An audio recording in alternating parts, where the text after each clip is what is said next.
विदर्भात तुफान पावसामुळे वेगवेगळ्या जिल्ह्यात 6 जणांचा मृत्यू. पुढच्या आठवड्यात पाऊस पुन्हा सक्रिय होण्याची शक्यता.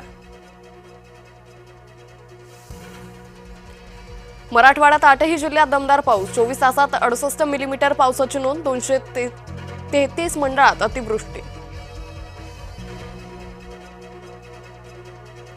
नाशिक जिल्ह्यात मालेगावला रेड अलर्ट. काही तालुक्यात शाळा कॉलेजला सुट्टी. आठवडी बाजारही भरणार नाही.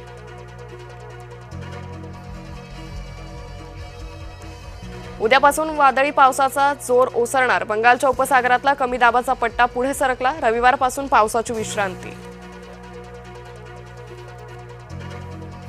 ऑगस्ट-सप्टेंबरमध्ये सरासरीपेक्षा कमी पाऊस. हवामान विभागाकडून नवी माहिती. 94% पावसाचा अंदाज.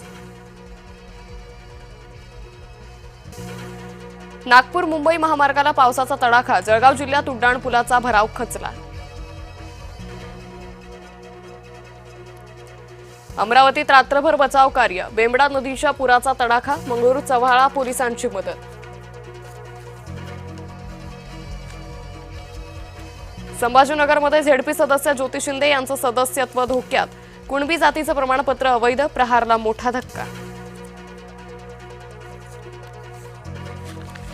संभाजीनगर जिल्ह्यातील आमसरीचा धबधबा प्रवाहित. 2 दिवसांपासून संततधार. महादेव मंदिरासाठी भाविकांची गर्दी. साताऱ्यात धोम धरणातून कृष्णा नदीत पाण्याचा विसर्ग. वाईच्या महागणपती मंदिराला पुराच्या पाण्याचा वेढा.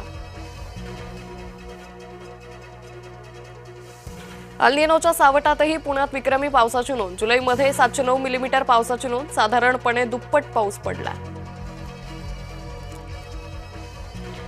खडकवासला धरणातून सुमारे 22,000 क्युसेक विसर्ग. पुण्यातील भिडे पूल पाण्याखाली. मुठा नदीनं धारण केलं रौद्ररूप.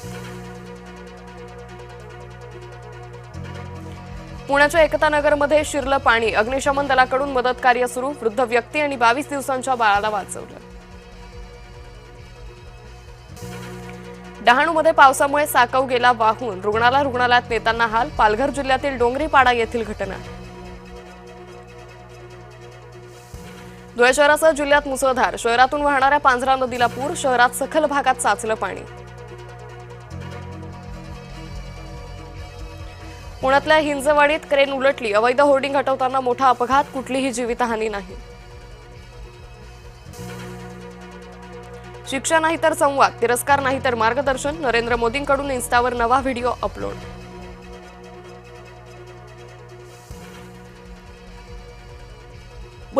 मंत्रालयाच्या कॅन्टीन संबंधी एफडीएचा अहवाल खोटा. वकिलांच्या टीमच्या पाहणीनंतर हायकोर्टाचा संताप. नोटीस बजावण्याचे आदेश.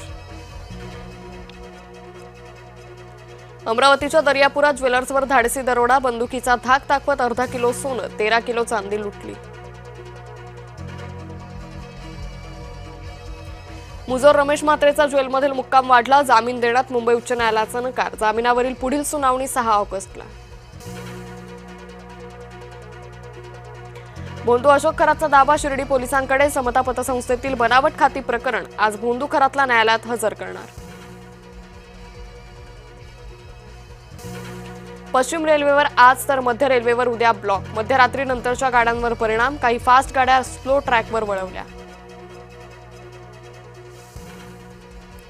दुरुस्ती करू नका सांगूनही ऐकलं नाही. झाली दुर्घटना. गेला 10 जणांचा जीव.